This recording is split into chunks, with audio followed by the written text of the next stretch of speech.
Batara Rauh Napak Ring.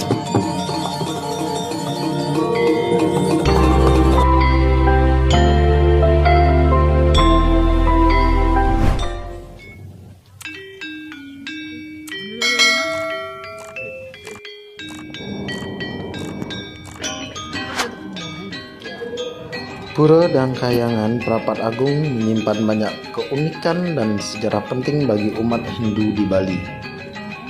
Selain memiliki keunikan air telaga yang berwarna-warni, Pura Prapat Agung juga menjadi tempat cikal bakalnya peradaban masyarakat Bali.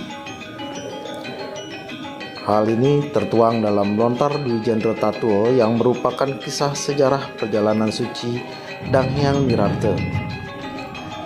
Dalam lontar tersebut terdapat 35 tempat yang berkaitan dengan perjalanan suci siar keagamaan Danghyang Nirarte, yang kemudian tempat tersebut didirikan pura untuk mengenang dan memuja jasa Danghyang Nirarte.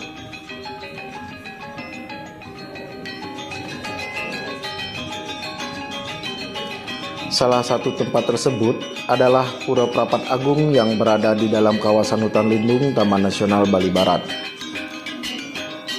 Berdasarkan Lontar Dwi Jendro Tatuo, Pura Prapat Agung sejatinya adalah asal permandian Ida Betara Sakti Dwi Jendro.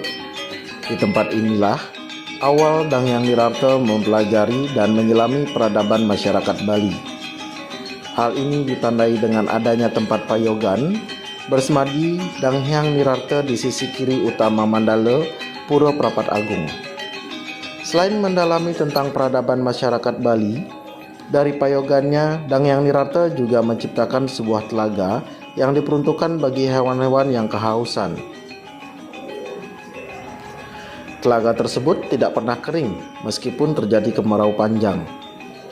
Kini, di sisi utara telaga dibangun Pura Taman Beji sebagai bagian dari Pura Dangkayangan Prapat Agung.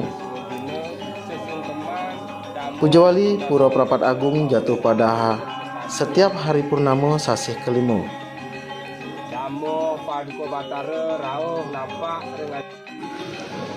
Pura Dangkayangan Prapat Agung merupakan salah satu pura yang diyakini didirikan oleh Ida Pedanda Sakti Wawurau atau yang juga dikenal dengan sebutan Danghyang Nirarte. Dalam perjalanan spiritualnya dari kerajaan Majapahit, ia mendirikan tempat peribadatan yang cukup banyak di Kabupaten Jembrana, seperti Pura Dangkayangan Jati, Pura Dangkayangan Gede Perancak, Pura Dangkayangan Rambut Siwi, Pura Dangkayangan Mertasari, dan Pura Dangkayangan Prapat Agung. Pura Dangkayangan Prapat Agung ditemukan paling terakhir dibanding pura-pura peninggalan Ida Pedanda Sakti Wawurau. Penelusuran dilakukan karena umat merasa masih ada satu pura yang belum ditemukan sesuai yang tercantum dalam Lontar Dwi Jendro Tatuo, yaitu Pura Prapat Agung ini.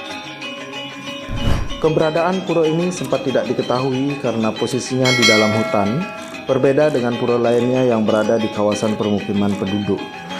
Yayasan Pengembang Dangkayangan Prapat Agung mendapat konsesi lahan seluas 3 hektar dari Kementerian Kehutanan. Tapi pengembangan pura ini termasuk infrastruktur yang dibangun harus memperhatikan kelestarian lingkungan.